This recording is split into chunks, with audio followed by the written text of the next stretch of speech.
A democratic republic of sports. The Sportsocracy with ESPN Asheville hosts Tank Spencer and Jeremy Greene.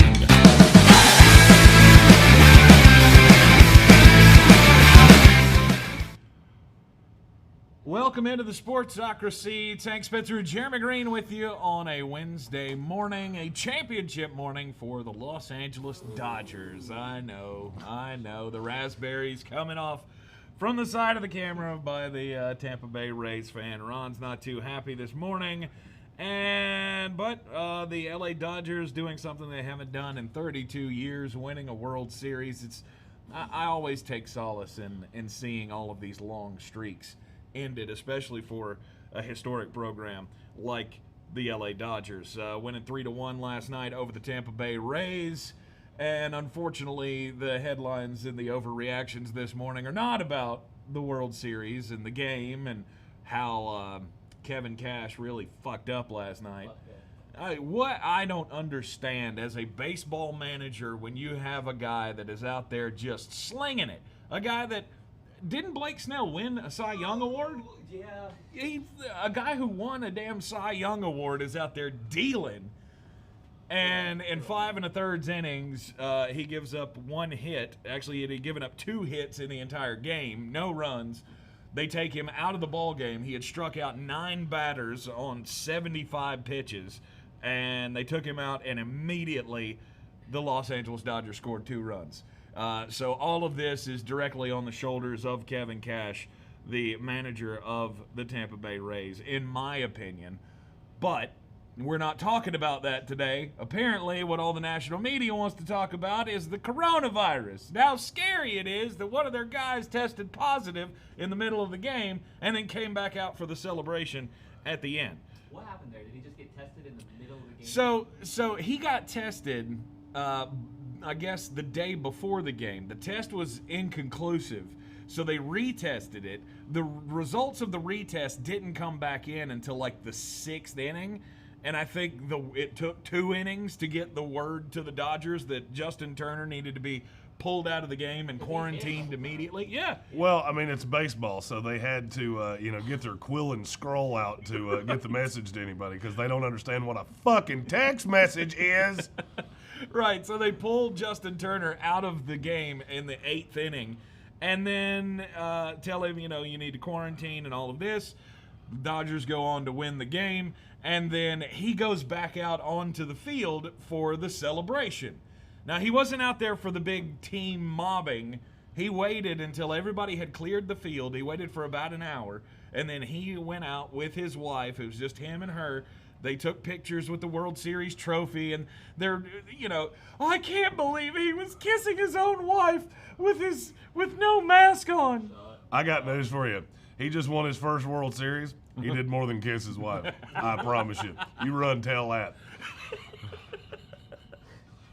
That little kiss of the trophy is the last damn thing she's got to worry about. Great success. Yeah, well, and as we know from the coronavirus stories that we have done over the months, coronavirus is sexually transmittable, so I bet she's probably got it. Wee-wah-woo-wee. If you haven't figured this out yet, I'm somewhere between roadkill and dead, and actually legally dead. Yes. Somebody said I hadn't said a word because it was baseball. I wouldn't care if he was talking about how pretty my hair was. I wouldn't have said shit. Yes, when all because I'm cantankerous, I'm angry, I hate everything, and I need drugs, like copious amount of drugs. Yeah, when all of this is over this morning, Jeremy is going straight back to bed. Yeah. So we will. I'm a warrior. Let that be known. We will not be seeing you in the afternoon today on ESPN Radio, but we will be back, of course, tomorrow. We can do it. We can do a live feed from my bedroom. It's going to be a lot of. I'll save you the watch time. Oh, good Lord, I feel like hell. God, I got in the car this morning and I had to turn off Jay, Will, and Zuba and Zuba and Mandy. What is it? It's Key, Jay, and Z. KJ and Z. Yeah, I had to turn it off. I couldn't do it because they were talking about Major League Baseball. This was just malfeasance on their part that they would allow somebody who had tested positive for the coronavirus to go back out there and be on the field. And when they took the team picture, he's sitting right next to Dave Roberts, his manager, who is not wearing a mask, and he's a cancer survivor. I still find it hard to believe that that people are still stuck in this, oh my God, this is the most dangerous thing that has ever happened mode. I may very well have it right now. I will lick the shit out of every door handle I can find. I don't have the Rona. No. I have a sinus infection. And I don't feel great success. And I was yesterday years old when I found out that I can pass this to you. I did not know that because I thought these were non-communicable. And just like Justin Turner's teammates, I don't care. I don't care? I don't care. We've got a job to do, and especially in that scenario where we've got a World Series to celebrate, none of them cared. They asked one of the, I don't remember who, I think it was Mookie Betts, they asked after the game, or after the celebration had taken place, what do you think about Justin Turner coming back out here? He said, well, there was no way we're going to do a celebration without him. We wouldn't be here if it weren't for him. And we don't care. We're not scared. And I feel like that's what the majority of us feel right now. Like the media, the sports media and the national media, they're all wrapped up in, oh my God, this is the scariest thing ever. Have you not been out lately? Are you still holed up in your home, quarantined, afraid of everything? Because what I'm seeing is that there's about 85% of the public that doesn't give a shit anymore. We're getting back to normal life as much as we can. I'm the first person that had a cold that's not Rona related in 9 months. I'm the first one. I'm patient freaking zero. It's just so ridiculous to me that this is the thing that they're talking about today. You've got a team that won its first World Series since 1988, and today we're talking about a guy who tested positive for the coronavirus is going to be fine in 3 days. And is fine right now. Like, no symptoms, no nothing. Jeff Passan was talking about, I got a text message from an unnamed GM in Major League Baseball who said, oh, look, this is so 2020, a super spreader event on national television. Shut up. I need a super spreader solely because I have a big patch of grass that doesn't have any grass in it, and I need a super spreader to... See what you did there. Great success. But once again, I'm interested to see what the ratings are going to be like for this game. As a society, we have not been watching the World Series. Here's the thing. The 5 lowest individual games in the history of the World Series were the first 5 games of this series. You want something to talk about? Let's talk about that. Let's talk about the fact nobody gives a shit. Yep. I mean, let's talk about the fact that you got your rating was a 4.3 for one of these games. Oh yeah, which is an atrocity. Dancing with the Stars gets a 6. The Masked Singer gets a 6.5. Right. So I mean, if you want something to talk about, Luke Haynes. No one has died from old age since March 13th. You're right. Exactly right. And I'm the first person to have a cold since March 13th, and not have the Rona. The ratings have been bad for the World Series, and hopefully they got an uptick last night for Game 6 rather. It was a night where there was no football, so chances are that the rating is going to be better for this game. Ask me how many minutes of it I watched. How many minutes of it did you watch? Not one. Not one. Less than one. Not a single second. I didn't watch a pitch of this series, and I bet on 2 of them. And I was right both times. Because baseball. That's right. Get your Because Baseball t-shirts, by the way, right now at the merch store. Link is in the description of this and every video that we do. By the way, people that have messaged me asking about shirts, that's literally all you have to do. You can message me on Twitter, on Facebook. I have them, and I promise I will not touch them and give them this. I will put them in the mail.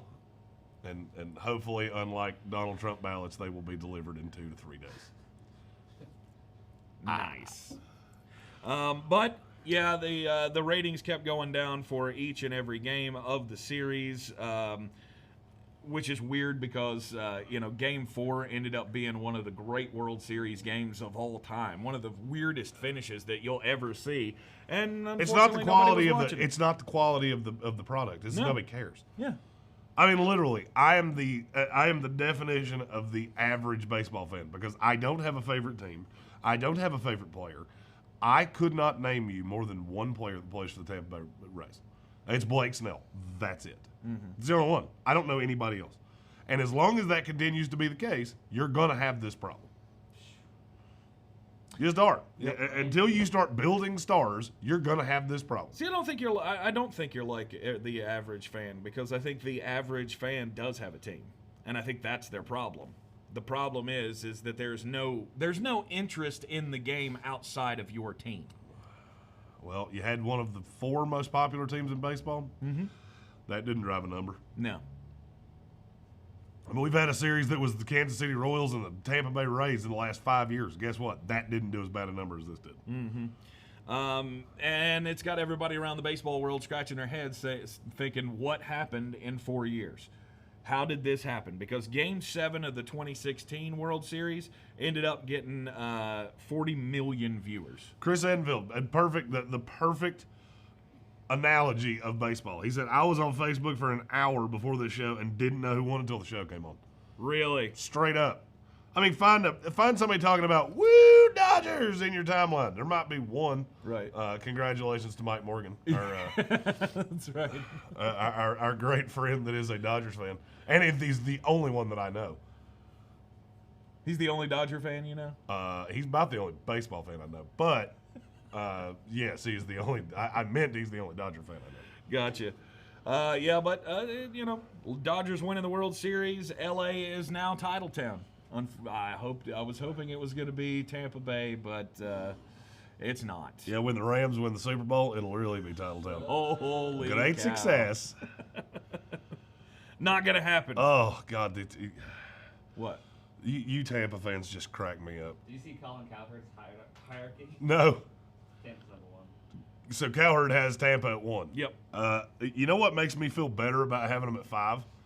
The fact that Colin Cowherd has them at 1. I saw that. I was like, oh, no. I love Colin. Colin is loosely what got me into sports media because I absolutely loved his show. Mm-hmm. However, since he went to Fox, I feel like he just goes, hey, what's the dumbest shit I can possibly say? That? Okay, let's do that. I want to do that. Yeah. He's the master of that, though. Oh, yeah. He is the Him master and Clay Travis. of I'm going to say something that I don't necessarily believe. Oh, no, that's not what that wasn't necessarily. I think he believes it. I did too. I think he actually believes it. I think Clay Travis believes everything he says. And there's a reason that I read Outkick more than I read anything else. Because Clay Travis will come out and say, you're not going to like it, and that's fine. And I respect the hell out of that. Mm-hmm. What I hate is people that come out and go, well, the public thinks this, so I should do that too. That's an interesting little voice that I've never been able to make before. Because it's sick as hell. Coronavirus. Because coronavirus. Bingo. Well, that puts the end to the weirdest baseball season that there will ever be. And now baseball can get back to normal. And the lowest rated baseball season until next year. Yep. Bum, bum, bum. You think this is a precipitous decline? Hell yeah, I do. Hell yeah, I do. What's going to get better? Oh, the Red Sox will be better next year. Who gives a shit? Maybe. Their best player plays for the team that was won last night. You are correct. Part of me is happy. A part of me is sad for Mookie Betts getting another World Series title. But the season is Ron over. just hates everything. Ron hates everything. Ron has sat over there and he sounds like everything. a child in their crib. Just now our table has Rona.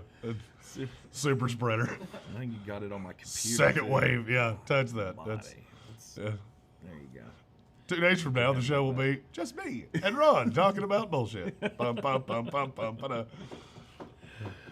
Dez Bryant's back in the NFL. I can't believe this is the second story you want to talk about today. Because who gives a shit? He hadn't played 3 years. Des Bryant got signed to the practice squad for the Baltimore Ravens.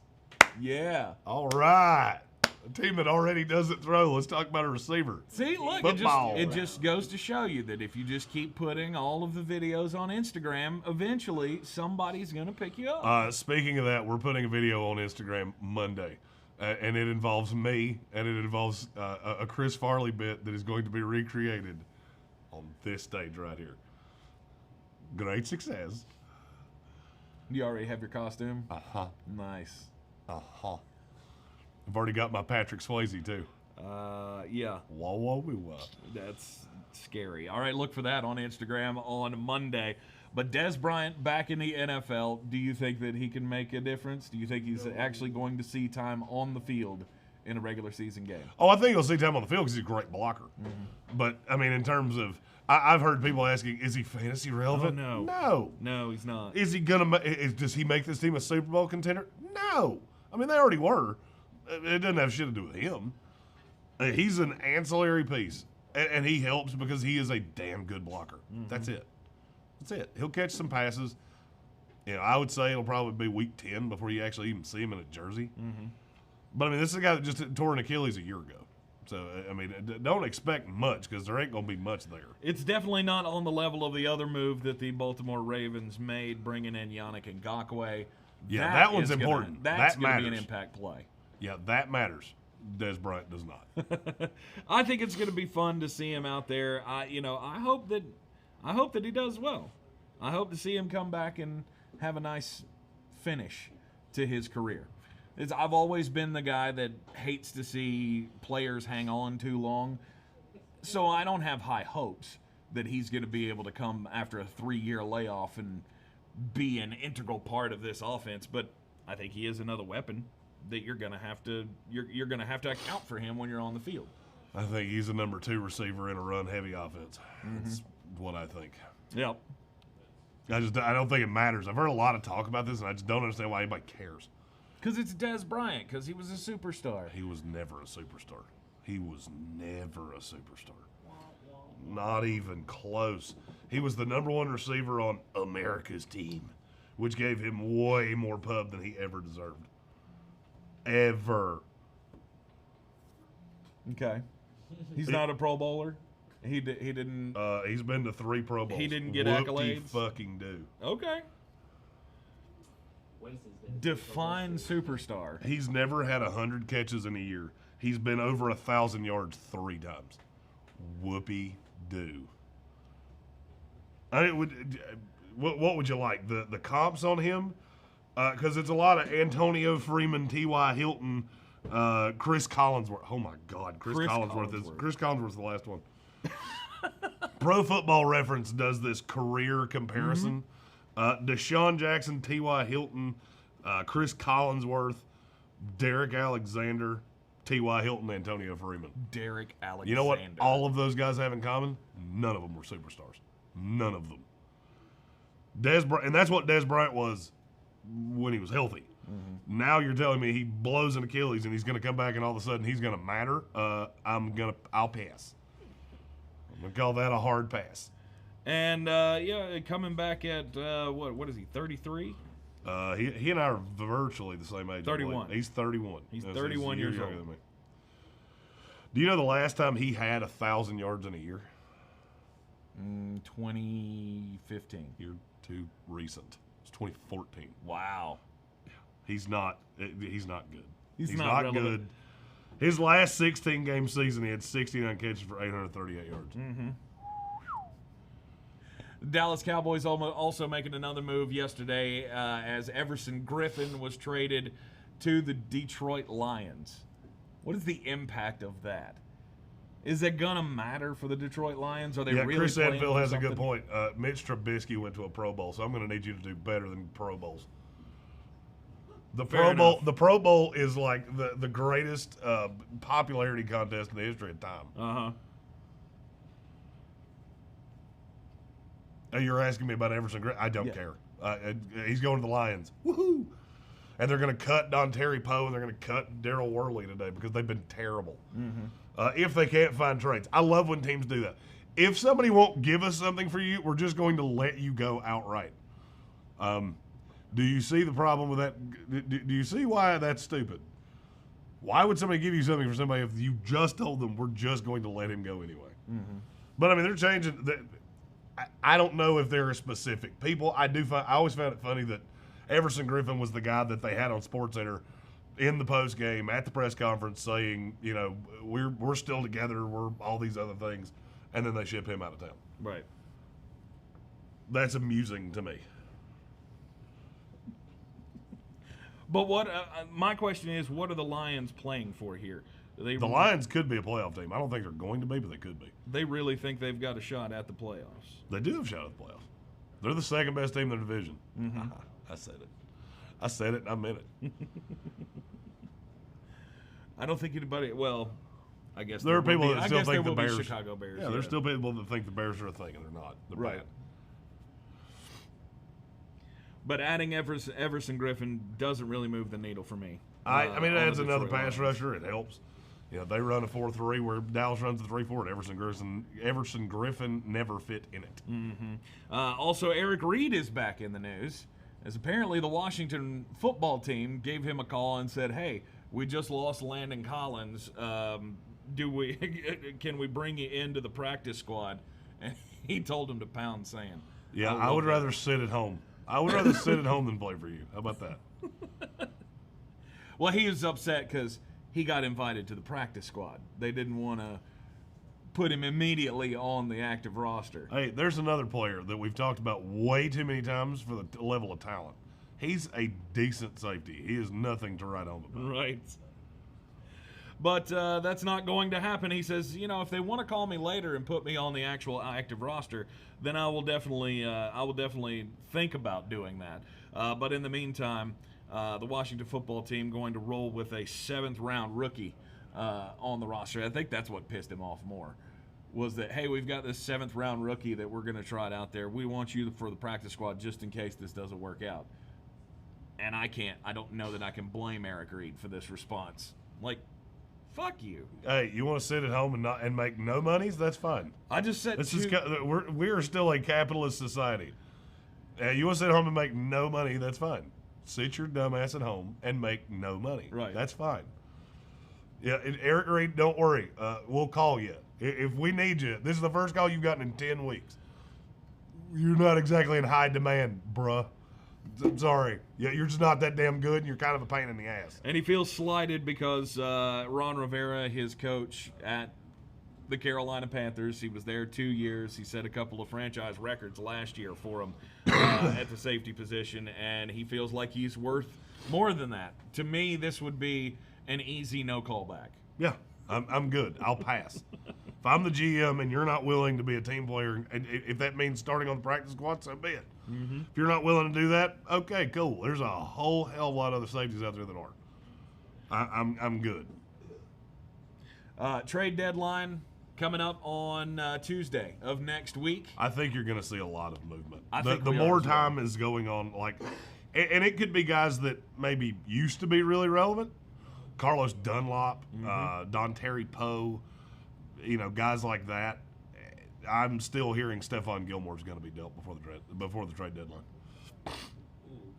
And the more I think about it, your team makes a shitload of sense. Yes, I just don't know how you figure it out financially. You're going to have somebody take a pay cut.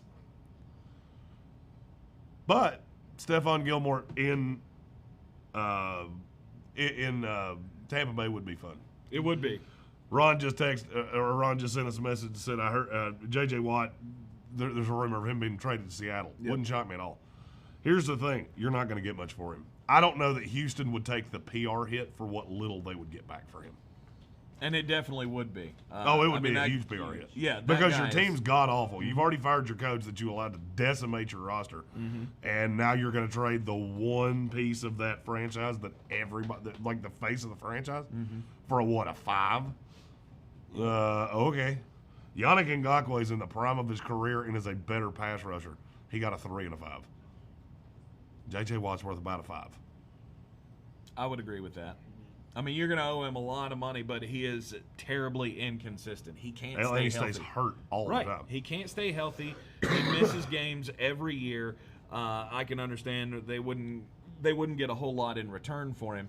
I just feel like, man, that would be just another gut punch to the Houston Texans, into that entire community. Because as much as he's tried and as much as he's a great guy and does, all of these things that make us applaud him as a person, Deshaun Watson has never taken over the mantle of being the face of that franchise because of J.J. Watt. Because J.J. Watt is so charismatic, and because he's such a great guy and does a lot for charity and has been there, preceded Deshaun Watson. Deshaun Watson's never been that guy.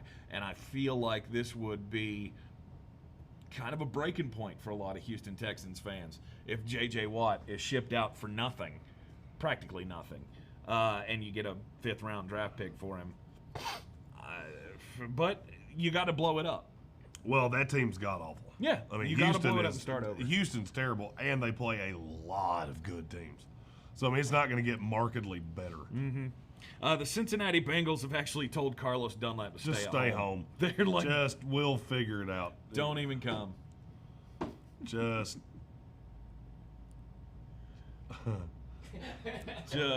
what? What are you looking at? You'll see.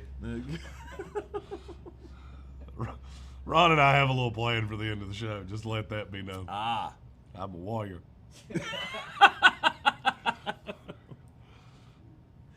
Can't wait for that one. Local news, the Carolina Panthers have released former top 10 pick Eli Apple. Has that dude played for... He's played for everybody. I think he's played for about 17 teams in the last 3 years.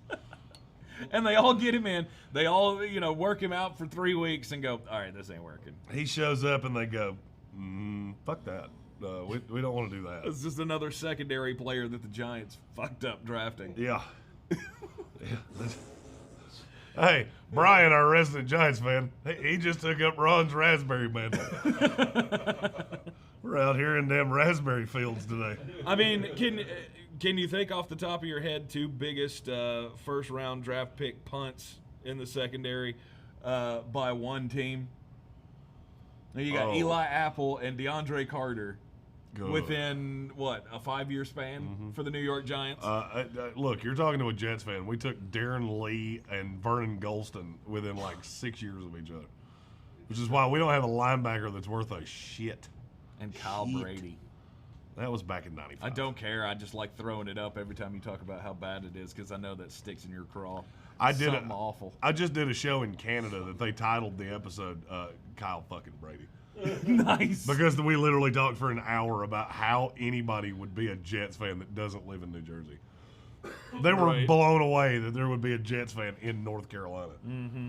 Yeah, I like being sad. Oh my God, I just flipped it over here to Sports Illustrated. The fucking headline is "How Dodgers Celebration Became Possible COVID-19 Super Spreading Event." Super spreader. Ah! Second wave. It's ridiculous. Oh, I hate everyone.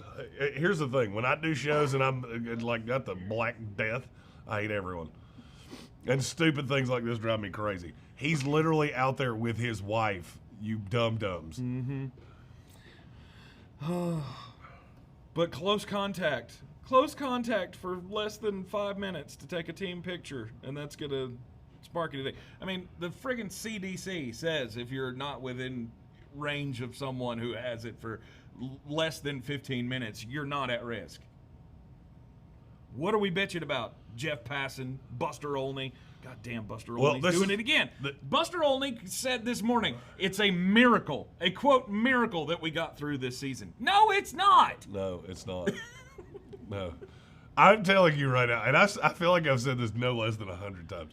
If we ever have a legitimately scary virus, we will eat each other within just hours. I mean, we won't be through the first day, and people will just be eating each other in the streets. What are we going to do? Go to the grocery store. There's still food there. Right. You don't have to eat anybody. Right. They're still talking about this thing like people's faces are going to melt off if they touch somebody that has tested positive for the coronavirus. And as a member of the media, maybe I shouldn't say what I'm getting ready to say. I have found a way to not worry about the coronavirus. Would you let me tell you what it is? I just turn off my television and I sit in my home and I stare at the wall. Sit in the shed, stare at the wall. Read my Bible. Wait on my Bible lesson. I don't understand a great deal of it. Uh-huh. I just, it blows my mind. Yeah. That's the story today. The Dodgers haven't won a World Series in my lifetime. Mm-hmm. And the story today is, Sega Wave Super, blah, blah, blah. Just go fuck yourself. Like, I that's the nicest I can be about that. The Lakers, of course, just won the NBA title. And I saw this little interesting story from Danny Greene did an interview with The Ringer on their NBA podcast. And he said that he expects if the NBA starts up in December, they're talking about a pre-Christmas start, so the season would start like December 22nd. If that happens, he doesn't expect the big veterans to play for at least maybe a month. Wouldn't shock me. I think he's being dramatic, but that's what Danny Greene does. Mm-hmm. I think they'll be with the team and they'll do the Kawhi Leonard load management thing and play once every other day. Once every other game. Mm-hmm. They'll probably miss. I would say by February you'll be back on the right track. Yep, I would agree with that. But I got news for you: if you're going to do a 72-game season, you're not going to have superstars miss that many games because they're not going to want to miss the playoffs. I mean, this is what drives me crazy about the sports media cycle, is that I feel like people in sports that aren't the NFL feel like they just have to say this outlandish shit to get headlines. The baseball thing that we've been talking about. The only reason we're talking about it is because it's annoyed us so badly. Mm-hmm. Not because we believe it, not because we think it's intelligent journalism or anything like that. Danny Greene, we're talking about you.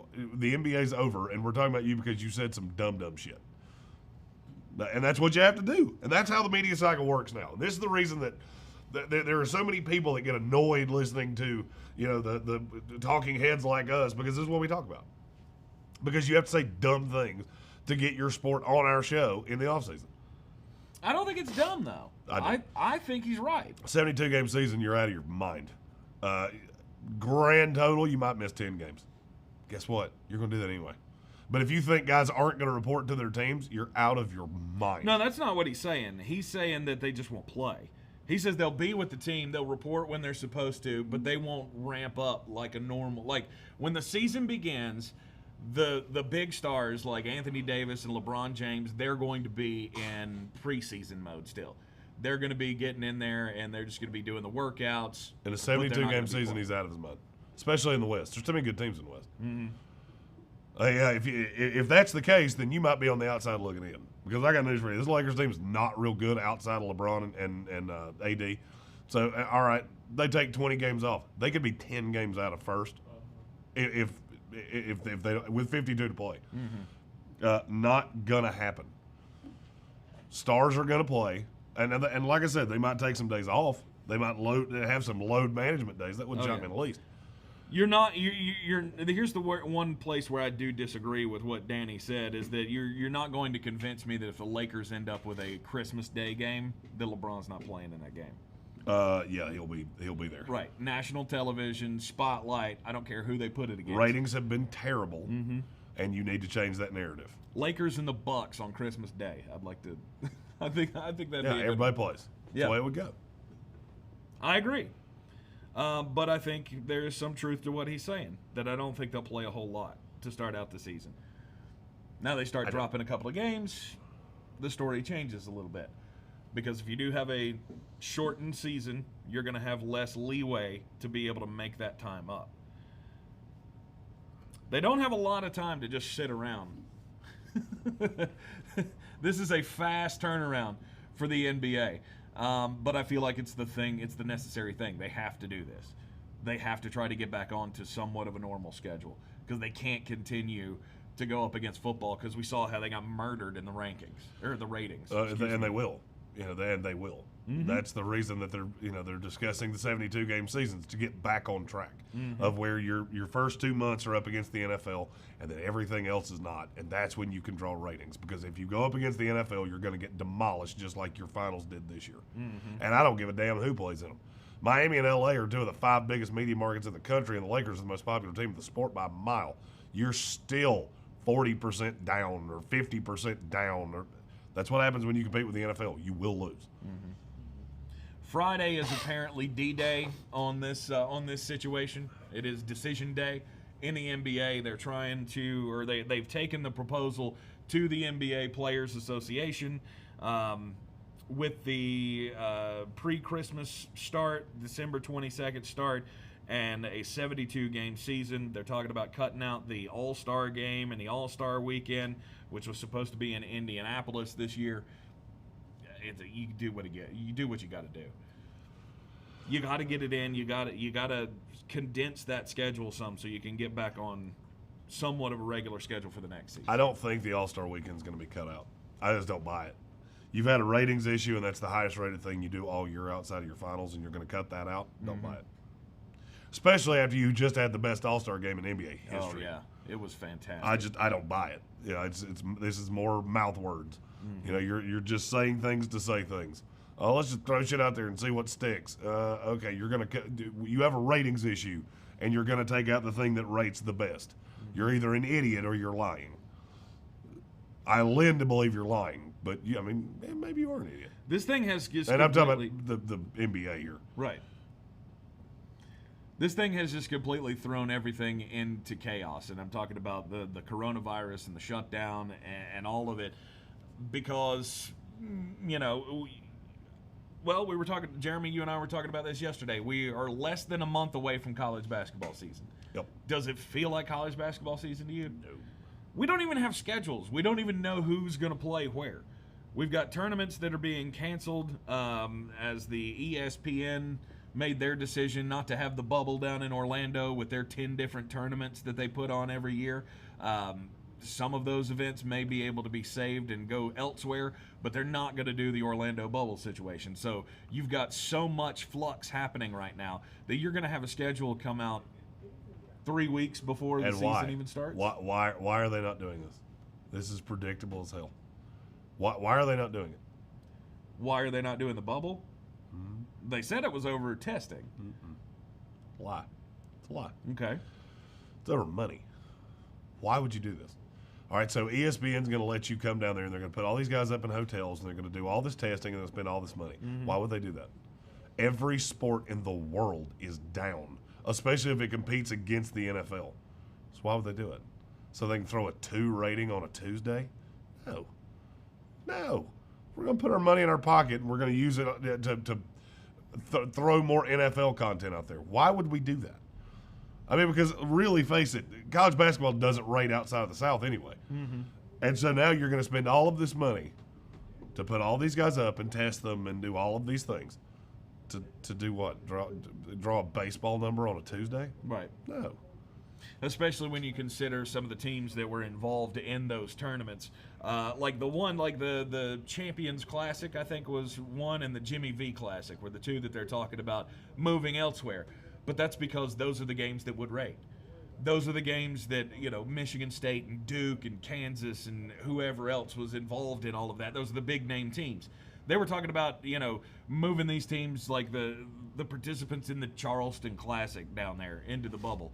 That game's not going to pull a number. So yeah, you got a great point. That's what it all is. And this is what I've been trying to say forever. Everybody wanted to talk about this. Oh, are we being irresponsible with our second wave coronavirus? Okay, that's fine. You want to overreact to something. Here's the thing. For every action, there's an equal and opposite reaction. This is the equal and opposite reaction. Now you're going to lose college basketball tournaments because nobody's going to pay the freight. The college teams don't have the money to pay because they've already lost, fans in their football stadiums. They've lost the tournament in basketball, and now they don't have fans for a second season of college basketball. They've lost 3 seasons of money generating sports. So the colleges can't afford to pay the freight. Why would ESPN pay it? ESPN's figured it out. Hell, we can throw squirrel skiing out there, and it's going to throw the same number that a baseball game or a college basketball game or an NHL game is going to throw. So now you're going to see that nobody's willing to pay the freight. And this could be the end of college. College basketball's got a storm brewing between the G League taking some of their players, between the NCAA being completely clueless, loss of revenue, and the fact that nobody's going to be willing to pay the freight on them. I mean, college basketball is in the worst situation I think I've ever seen any sport be in, because you just don't make enough money in large part to get the concessions that college football does. So the Carolinas, the Dukes, the Kentuckys, the Blue Bloods, you'll be fine. But then you get into like these mid-tier schools, it's not going to be good. Chris Edenfield asked if the Maui Invitational will still come to Asheville. As of the last of I've heard, yes. Yes, it is. It will be here in 3 weeks. Or 4 weeks. 4 weeks. Yeah, it is. That is still on. That's still happening. We don't know anything beyond that. That's the crazy part. We're in the Asheville sports media. We know nothing. No. Nothing. Well, that's the thing, because it's unusual, because it's a national event that's happening locally that has no ties to the local market, if that makes any sense. Like, there was a theory that if they had to replace one of the teams in the Maui Invitational, then since Chaminade is the school that really hosts the Maui Invitational, that they always have a spot. So there was a theory that UNC Asheville would be thrown into this mix as well. Nope. They didn't want it. From what I hear. My sources tell me they didn't want to be involved in it. Which is bizarre. You know, it's just, the whole thing is bizarre. The fact that we don't know anything. I mean, and the guys here in Asheville have done a great job. I'm not talking about them. I'm talking about from the NCAA standpoint. Like, you've told us nothing. You know, Dip Bradford and those guys have done a phenomenal job getting that here. Right. The fact that they have, I mean, because we talked about it when it was just a rumor. And he told me, I don't think that could happen. And I sat here and went, you know, the more I think about that, the more sense it makes. And they did a great job getting it here. I'm just hoping that the NCAA will play ball with them and give them the things that they need. Because I'm developing a little bit of a fear with that. How so? We just know too little. You know, we're a month away from this thing. We know nothing. We know the team's in it. And we know where it's going to be and when it's going to be. That's it. I think it's because there's no need to. They can handle it all in-house. Could be right. You know, the public's, I can tell you definitively the public's not going to be there. No. From what I'm hearing. I still shocked by that. But right. I'm getting more and more shocked by the day at how long people are willing to just go, nope, we're not going to do things. Well, what? Under the current guidelines, even if they did open it up, what would that be? 200 people that they would allow into the building? I have a belief that after next Tuesday, you're going to see a little bit of a lightening of restrictions. Who knows? Maybe that will all change, but I have a serious doubt about that, and I don't think it will, and I don't think that they need. They're not doing anything to promote the event because there are no tickets. Well, they know that there's not going to be any tickets, so right. What's the point? Right. I'm more looking at the logistical things. You know, they're like, when are the games? How many are we going to have in a day? Give me a schedule. And right. and the reason I'm blaming the NCAA for this is because I'm looking at the whole season going, I have nothing. I couldn't tell you when one game is going to happen across the whole schedule. No. I have no clue. And we are less than a month away from the start of the season. It is a very strange time right now in college basketball. I mean, even looking through, I was thinking, I wonder who are the favorites this year. Hell, we don't even know because guys can still opt out. Yeah. And there's in college basketball, one guy can make or break you. There's very little prognosticating going on right now about the college basketball season because it's still so up in the air right now. But yes, as far as we know, the Maui Invitational will be here in Asheville. It's going to be November the 30th through December the 2nd. We know, there is a schedule. We do know. November 30th at noon. It kicks off with Texas and Davidson. Indeed. So yeah, they have put times on all these games. That's been in the last couple days. Yeah. The Tar Heels will be playing at 7 on November the 30th against UNLV. Indeed. So it is. Right, we're getting somewhere. It is a go. There's a schedule. So we're getting somewhere. We're baby steps. We're just baby stepping this thing. I'll take baby tip. Baby tip. All right. Tomorrow night in the NFL, we've got Thursday Night Football, the Falcons and the Panthers. Woof. You don't think that's going to be a good game? Not particularly. Okay. I don't think either one of those teams are all that great. I think the Panthers are the definition of average. Mm-hmm. And the Falcons, We'll find a way to lose. We'll find a way to Falcons. lose. Exactly, Ron. Exactly. yeah, the Falcons have found new and creative ways to lose, and that's a sight to behold. Just looking at this week's schedule, what games jump out to you on the schedule? The NFL schedule? Yeah, I mean, obviously, Tua making his NFL debut is going to have a lot of eyeballs at 1 o'clock on Sunday afternoon against the LA Rams. Steelers and the Ravens have to be the go-to matchup in the 1 o'clock slate. This is the worst week of primetime games in the history of the NFL. Worst week of primetime. Oh, my God. It is disgusting. Yeah, you get Falcons, Panthers on Thursday night. Sunday night football this week is the Cowboys and the Eagles. And then Monday night football is the Buccaneers and the Giants. Great success. Hey, at least we beat Tom Brady all the time. At least y'all beat Tom Brady all the time? That's not going to continue this week. Not a chance in hell of that happening this week. But yeah, you got him twice in two big games. I'll give you credit for that. There's a better chance of me doing a Broadway musical in the next hour than there is of the Giants beating the Buccaneers. And just throwing this out there, that's not going to happen. Biggest blowout in NFL history could happen this weekend. Oh, Jets and the Chiefs? Yeah. Do you know what the line is? The opening line? I'm looking at it right now. 19 and a half. Yeah. Jesus. 19 and a half. Do you know what the biggest line in NFL history is? No. 23. 23. That's the biggest spread in the modern era of the NFL. And I'll be honest with you, I think the Jets are going to pass it. I think we're going to beat it this week. I do. Indeed, I do. Indeedy doody. You think the number's going to swing that much? Yeah. Public's going to bet this up because this is free found money to them. Right. Man, I'll bet it this way. By the way, it's not 19 and a half anymore. No, it's not? No, it's 21. Oh. Well, Yeah, inching that way. with 4 days to go, we're halfway home. We're inching that way. Look, even though a team is a vast favorite, you don't necessarily have to put money on it. Nope. And it doesn't make sense to me. Something that happened over the weekend. Somebody went into a sports book and took the Clemson Tigers at minus 100,000 to beat the Syracuse Orange. They put down $806,000 or $8,600. Sorry, that was scratch that. Reverse it. $806,000. $806,000. Great success. Hey, Biden, sit down.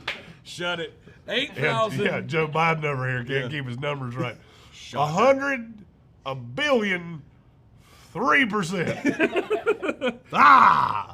$8,600 on the Clemson Tigers at minus 100,000 odds. If you understand how odds work, you know what he's about to say. The payout was $8.60. Why in the hell? I understand that there was no chance in hell that you were going to lose that bet. But why would you even put that much money at risk just to win $8.60? Yeah, there was a time when Syracuse had the ball down 1 in the second half that guy was probably wound tighter than a banjo string. Like, nobody's going to believe I was this stupid. Nobody will believe I was this stupid. But it was like if you're gonna do that, at least parlay it out with like $8 on Syracuse. yes, something. yeah, hedge it. Put $8 on Syracuse in the money line. It's the stupidest thing I've ever seen. I mean, I've seen bets like this be made where you know it's a sure thing. The odds aren't that bad. You can put down, $20,000 and make $2,000 or whatever, but to make $8.60. Hey, that guy's got laundry this week. What up? They paid him in quarters. And a couple of nickels. That's all it took. It's one of the stupidest bets I've ever seen be made. Gambling confuses me sometimes. We know. 806,000. You're not gonna let that go, are you? I wouldn't bet on it anytime soon. Over under how long it takes me to let that go is about next Thursday.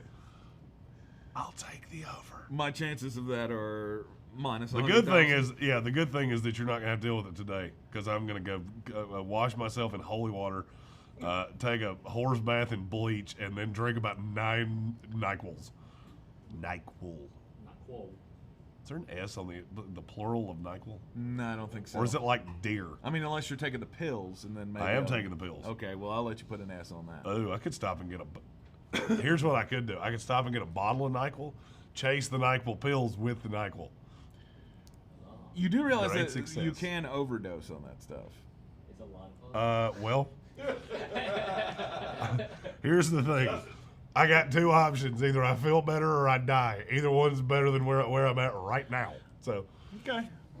because right now I feel like I'm being punished for something and I haven't been told what it is. You're being punished for your flippancy about the coronavirus. Second wave. Tuesday can't come fast enough. Oh yeah. Oh God. Oh yeah. I still have to vote, which means I'm going to get better sometime in the next 5 days. Right. I'm gonna go in that bitch like, boop. You scan my forehead there, Judy. Judy. Because that's her name. Daddy's got to always. do his civic That's always duty. her name is either Judy or Ethel. It's always the same thing. Chris Edenfield, I got that too. It's really gonna be a fun time at my house. I'm gonna be smelling sounds and tasting colors by about noon. If you really want to screw with me, just start sending me text messages because I have a thing about that I have to respond to them, especially if I'm just laying on the couch. If I'm busy, it's one thing. If I'm just laying on the couch dying, I feel like I should respond. Mm-hmm. Can I go home now? You can go home now. I think we're done. Congratulations from me once again to the Los Angeles Dodgers. Ron says fuck you, and we'll see if they can contend for another World Series in the next 10 years, because it's been quite a while since they did on the last time. Yeah, sorry, man. We'll lose all players. Los Angeles gets another title, and we are awaiting the restart of the NFL week. Week 8's coming up tomorrow. We'll have the preview of the week for you right here in the Sportsocracy. I'm Tank Spencer. He's Jeremy Greene. I'm a warrior. Let that be known. Be sure to like it, share it, and follow it on all of the social medias at the Sportsocracy. We will not be on the air this afternoon. We'll let Jeremy recover on ESPN Asheville, but you can fill your day with podcasts, iHeartRadio app, The Sports Tank with Jeremy Greene. Live If you want to ask and me on questions demand. on Twitter, I will answer them. At J Greene ESPN. In his NyQuil-induced. Oh yeah, that combo. could be more fun. I didn't even think of that. Oh yeah. I Jeremy's- might answer them in hieroglyphs, but I'll answer. Jeremy's going to mix his NyQuil with moonshine, and he's going to be answering questions on Twitter. It could be a Wah, wah. great afternoon. Wah wah wee wah. We'll see you right back here tomorrow morning at 9 a.m. in the Sportsocracy. Let that be known. Let that be known.